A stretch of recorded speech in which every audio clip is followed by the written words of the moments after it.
Eugenio, my advisor, faculty, staff, guests, fellow graduates of ICS, good afternoon. I stand here in front of you, hopefully to inspire you to take your, or to pursue master's or PhD study in the future. So I hope I'll serve as an inspiration to all of you.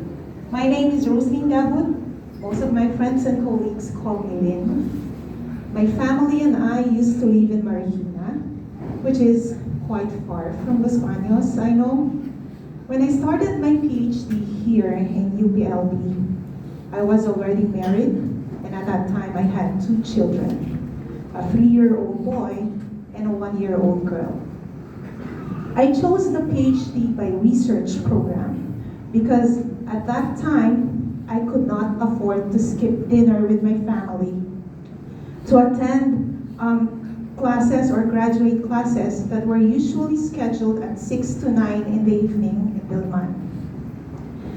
PhD is a thing that I thought would not only benefit me and not my loved ones.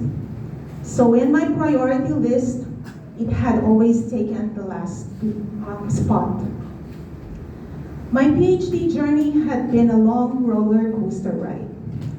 One semester after my admission to the program, I got pregnant and gave birth to our 3rd child in 2015. I had to take a leave, of course, at that time. In 2017, my mother passed. Then in 2019, it was my father's turn to leave. That same year, ironically, in 2019, I gave birth to our 4th child. So now I have 4 children. Then the COVID pandemic. If you remember Typhoon Ulysses in 2020, we were greatly affected by that typhoon since we used to live in Marikina. So our house in Marikina was flooded up to the ceiling. We only had our car and a backpack each when we left our house to evacuate. 2 pregnancies, death of both parents, a natural disaster. These are the major causes in my journey.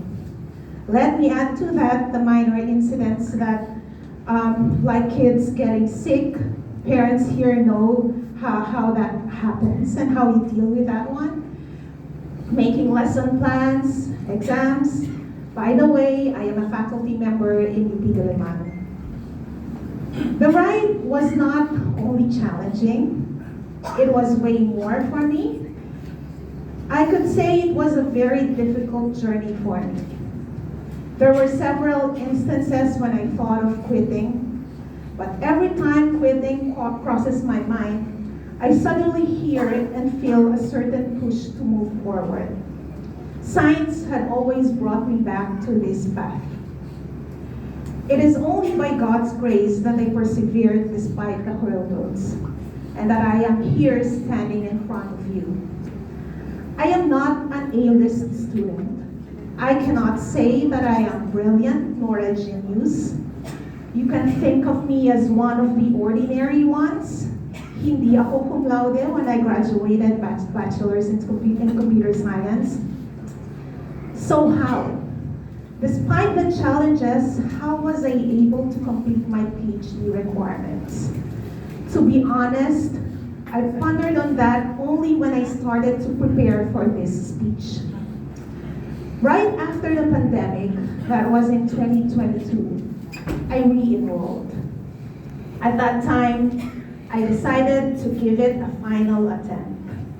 I wanted to give it my all before I could accept that I could not really finish PhD. And that was the start of, I would say, the final stretch of my PhD. Kasi at that time I was thinking, this is make it or break it. Kasi I don't want to extend anymore after this one, after this attempt. So if something happens again, if I get pregnant on my fifth child, so it's really a no. But then, hindi naman nangyari. So I made a decision to want to finish my PhD at that time.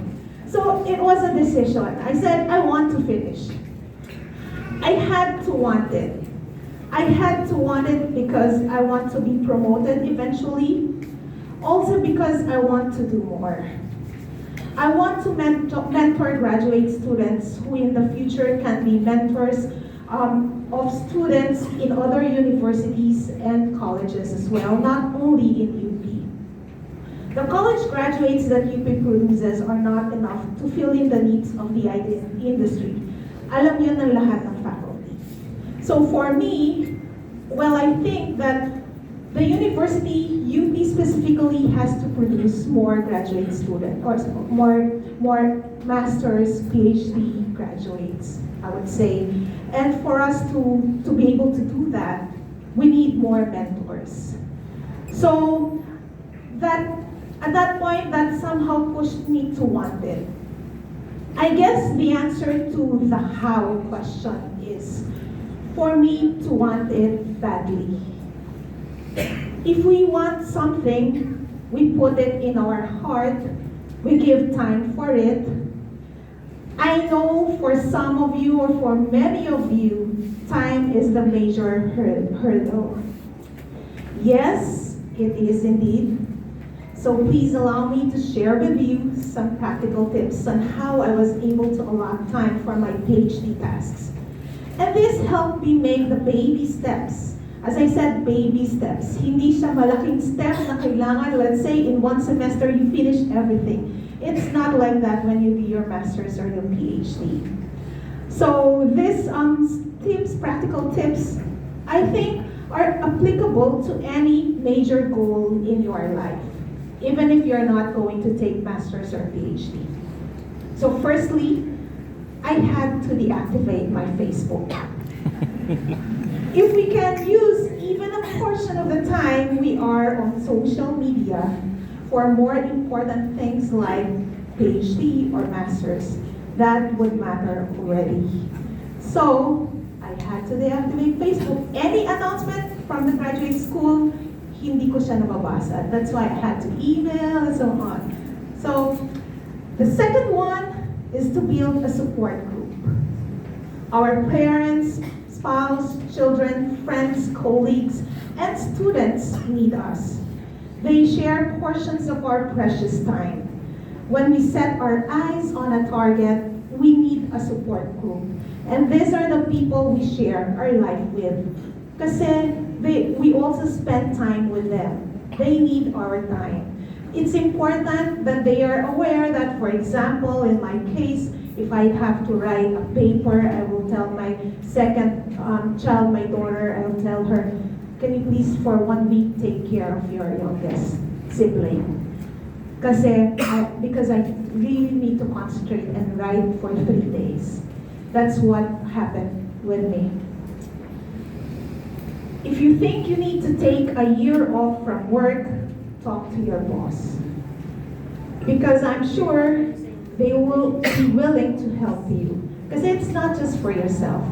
It is for the institute, it is for the university eventually. The third is to value quality time. Short periods of time that are focused on your research helps a lot. Sometimes 1 or 2 weeks is enough for a full cycle of experiments. Let us not underestimate the power of those short quality times. The fourth is to accept that your schedule will not go as planned all the time, and not just sometimes. There will be several disruptions along the way. You just have to pause and learn to gather the pieces when you get back. Lastly, find mentors who you think will be able to guide you through, and reach out to them whenever you feel you need to. I am grateful to my supportive advisory committee, to Dr. Riza Batista Navarro, Sir Vlad, Doc Ed Mendoza, Sir Nelson Pampolina, Ma'am Portia Plapitan, Doc Maan Clarino. Thank you. I learned a lot from you in a lot of ways, not just academically.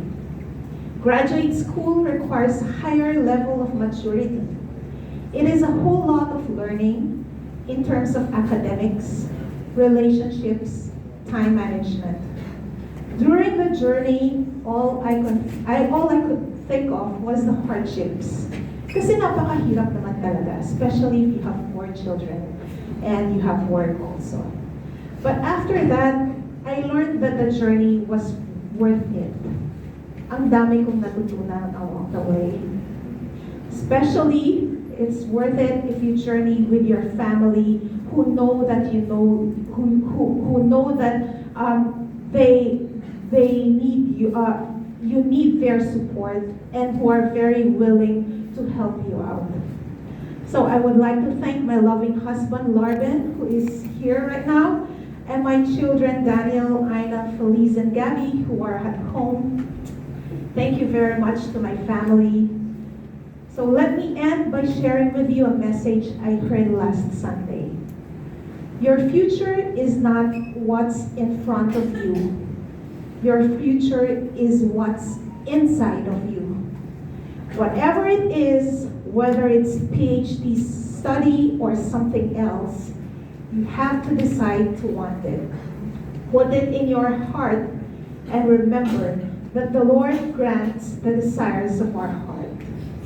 To those trying to finish their masters or PhDs, some of them are my friends, believe that you can do it.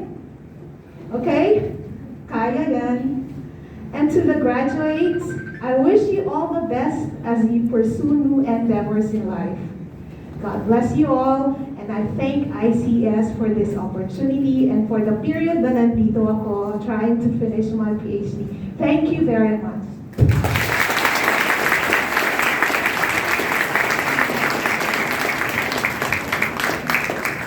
Thank you, Dr. Rosalyn S. Gabud. May we invite